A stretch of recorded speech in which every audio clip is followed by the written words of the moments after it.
the honest merchant. Imandar Tajar, English version.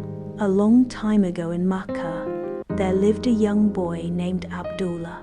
He was kind and always told the truth. He worked at a small shop, helping an old merchant sell goods in the market. One day, the merchant had to leave for a journey and left Abdullah in charge. "Remember, always be honest," he said. Abdullah nodded. A rich man came to buy dates.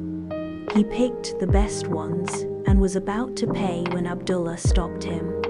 "Sir, these dates have a few bad ones hidden underneath. Let me replace them with fresh ones."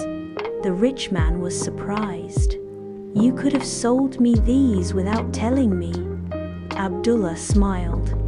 "Our Prophet Muhammad, PBUH, taught us to be honest in trade." The man was impressed. "Your honesty reminds me of the Prophet himself," he said, and bought more dates. Soon, everyone in the market heard about Abdullah's truthfulness, and his shop became famous. When the old merchant returned, he was proud of Abdullah. "You followed the teachings of Islam. Honesty always brings blessings," he said. From that day, Abdullah became known as the most honest merchant in Makkah.